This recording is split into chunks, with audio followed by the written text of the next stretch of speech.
What's up, everyone? Marc Lobliner, CEO, MTS Nutrition. You know how I know that was a good boom? My wife just jumped because she's sitting right across from me. Anyway, I like having her in here. It gives me something to talk to, someone to talk to. So let me tell you who doesn't like intermittent fasting. That is one Katie Lobliner.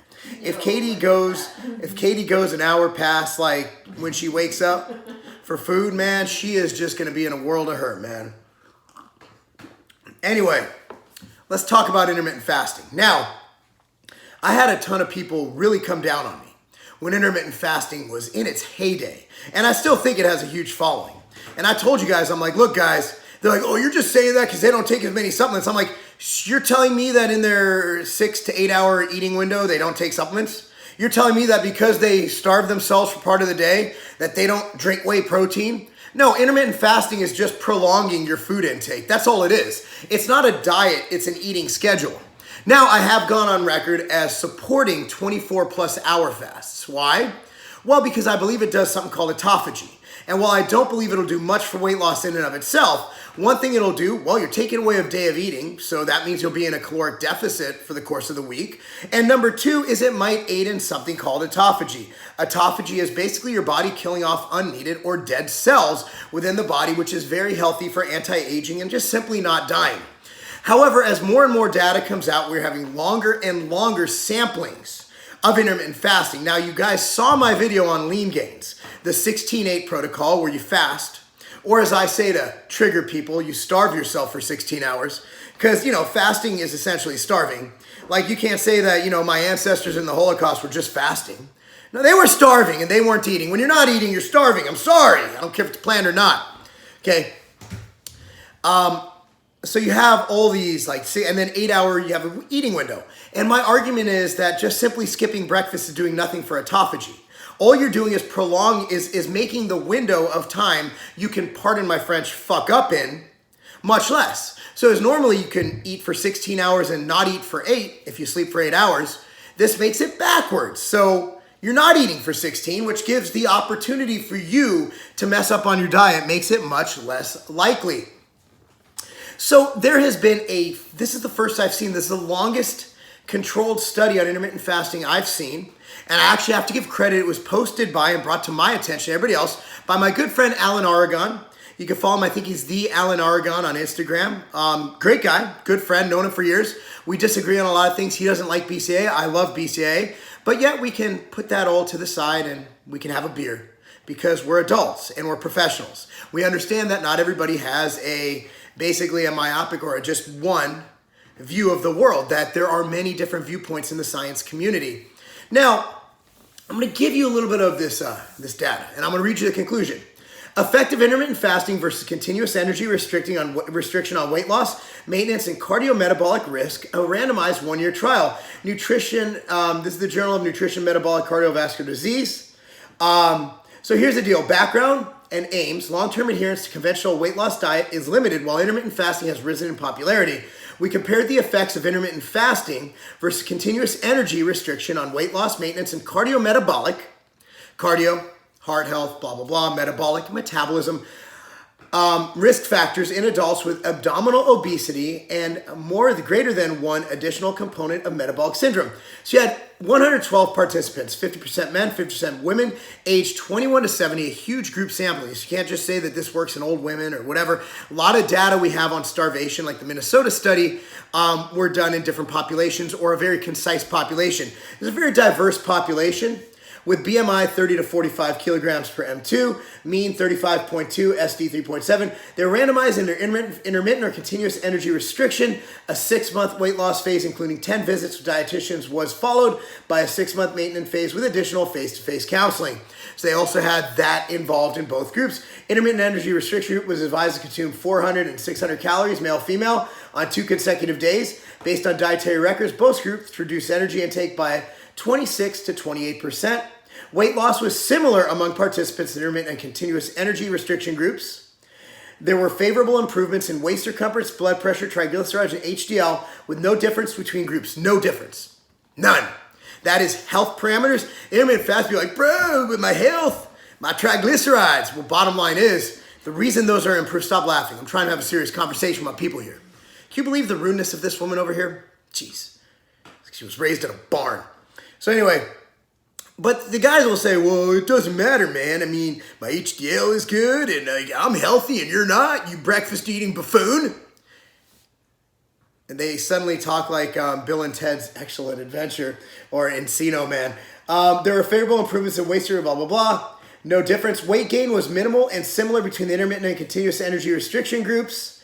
Intermittent restriction participants reported higher hunger scores and continuous restriction participants than the continuous restriction participants on a subjective numeric state. So again, it's reporting data, but basically the fasting people were really fucking hungry. They're like, I want breakfast, I want lunch, and I want dinner. This is a 5-2 fast, which means that, you know, basically you went 5 days on, 2 days off. So 5 days off, 2 days on. So both intermittent and continuous energy restriction resulted in similar weight loss, maintenance, and improvements in cardiovascular risk factors after 1 year. Here's the take home. However, feelings of hunger may be more pronounced during intermittent energy restriction. So here's the take home. When you don't eat, you get hungry. Hangry. A lot of this is common sense to me. Now, here's what I found. Now, I did experiment with intermittent fasting. I have videos of me experiment with intermittent fasting. What I found is that when I started eating, I'd be so hungry after a meal that I would end up eating the same amount of calories as when I was eating just normal. Continuous eating, as they call it. A regular eating pattern where you eat 3 squares a day or you eat 6 small meals a day. Whatever you choose, I don't think it matters. My point has always been, at the end of the day, the foremost thing, the number one thing is calories in, calories out. Sure, there are other factors, other risk factors. There are insulin. There's all this stuff, right? But at the end of the day, if you're in a caloric surplus, you will gain weight. If you are in a caloric deficit, you will lose weight. I don't care if your caloric deficit is forged by eating 2 Twinkies a day. You will lose weight. What that does long-term for health, probably not good. But what we will say is what this study shows is that health parameters were more influenced by the hypocaloric, meaning less calories than they burn, intake than they were by when they ate, which means that there is no metabolic or cardiometabolic benefits to intermittent fasting. Now, this also correlates and goes quite well. Again, all we have here is evidence. We don't have if you were in court for murder, this would not elicit a conviction because it's not beyond a shadow of a doubt. However, the lean gain study, which actually went directly on the 16-8 protocol, showed that nothing changed. And this was on a 16-8 split, okay? So nothing changed. In fact, the only difference was that the lean gains group ate 250 less calories, which led to slightly less fat loss that is correlative to the less caloric intake. However, you have also decreased thyroid and testosterone output in the lean gains group, which I think is detrimental. There were slightly better health parameters in the lean gains group, but not enough to care about. I've done a video about that too. So the bottom line is intermittent fasting bad? No. If it helps you adhere to your diet, and let's say you have a lifestyle where you're at work, you're on the floor all day. For example, Arnold Classic. Let's say I'm at the Arnold Classic every single day I'm at a booth. There's no way I'm eating between 12 and 8 or 12 and 6 p.m. because I'm going to be talking to people. I'm not going to have time to sit there. Actually, I'll eat all the outright bar samples, but I'm not going to have time to sit there and talk to people, right? Like, I got too much going on. So if you have like a warehouse job, you're on your feet, you're running around, there's no way. And by the way, product plug, Pachamama coffee with Ritual AM in it is delicious. And it does break a fast.